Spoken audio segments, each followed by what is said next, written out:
Oi, meu nome é Fogs e eu quero falar sobre Stardust, o Mistério da Estrela.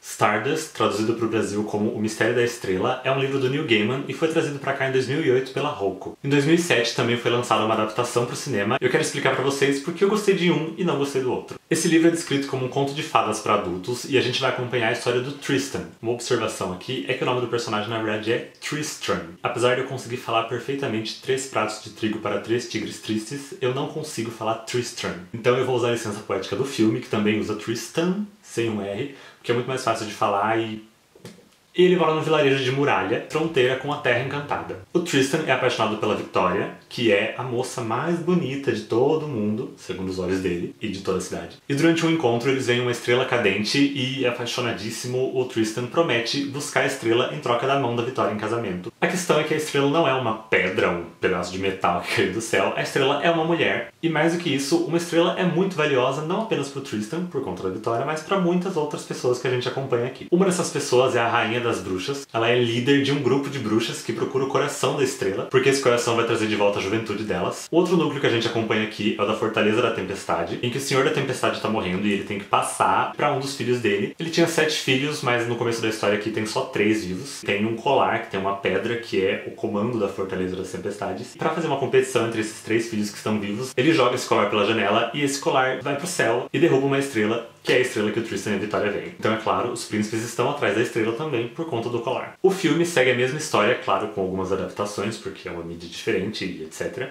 Eu resolvi ler Stardust esse mês porque a Maíra, do All About the Book, ela tá fazendo um projeto chamado All About Gaiman, que é ler livros sobre o Neil Gaiman nesse mês, que é o aniversário dele. Eu resolvi participar desse projeto com Stardust porque o filme, como eu já falei aqui no canal, é um dos meus preferidos. E eu não conhecia o livro ainda. Vocês sabem que eu tenho fraco por contos de fadas, né? Eu gostei bastante do livro, eu não tive nenhum problema com a escrita do Gaiman, inclusive gostei, quero ler mais coisas dele. Mas qual foi o meu problema com o livro? Eu tive uma pequena decepção. Eu já conhecia os personagens, já sabia mais ou menos a história, então eu não fui querendo muita surpresa disso aqui. Achei inclusive que ia ser mais parecido. Sabe aquele esqueletinho que tem todas as histórias? Que tem um pouquinho de ação no começo, aí mais ou menos 50% da história tem uma superação, e aí mais ou menos ali por 90% também tem uma superação pra, tipo, nas últimas 3 páginas dá um super conflito e acabar. Aquele esqueleto de todas as histórias. No filme isso acontece muito bem. Eu fui esperando mais ou menos a mesma coisa do livro e eu senti que tem uma parte que o livro dá aquela descida e aí você espera chegar ao próximo conflito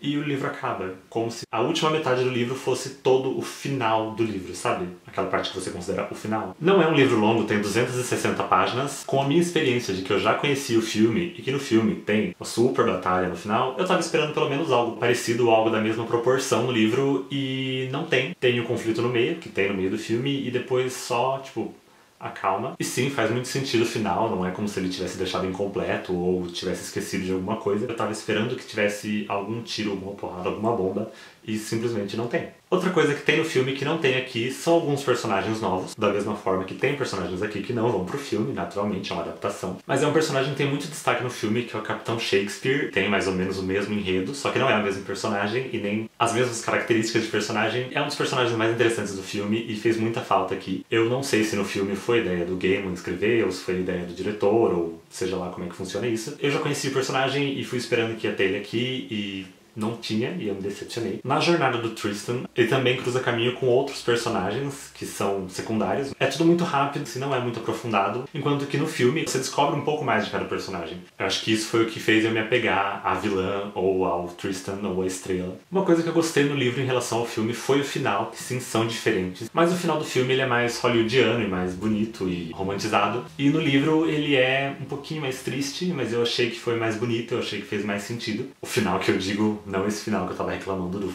meio do livro, mas o final, desfecho da história. E a personalidade de alguns personagens é um pouco diferente também. Como, por exemplo, no livro, o Tristan ele é muito mais teimoso, ele não entende direito que a estrela é uma pessoa e tem sentimentos, e ele fica obcecado pra levar a estrela pra Vitória e né? Não. No filme ele entende um pouquinho mais rápido. A Victoria, apesar de aparecer pouco nas 2 obras, aqui ela é um pouquinho mais simpática. No livro ela é feito de menina mimada e aqui você pelo menos entende como é que funciona. Mas aqui a Rainha das Bruxas ela não tem um papel tão importante quanto no filme. No filme expandiram o personagem dela e eu acho que isso fez dela a minha personagem preferida, né? Porque rainha e bruxa e quem não. Então, colocando tudo isso na balança, pra mim, o filme é melhor. Mas não, calma, não vamos queimar o livro. Uma coisa interessante do livro, dessa edição da Roku pelo menos, é que no final do livro tem um prólogo que o Neil Gaiman escreveu pra Stardust. É o primeiro capítulo de uma história que ele imaginou primeiro nesse universo e nunca terminou de escrever. Se chama Muralha. É incompleta essa história, mas é mais um pedacinho que você consegue ficar nesse universo se você se apaixonou por ele, como eu me apaixonei. E é um pedacinho que dá muita curiosidade de saber o que vai acontecer nessa história. Eu espero que um dia ele escreva.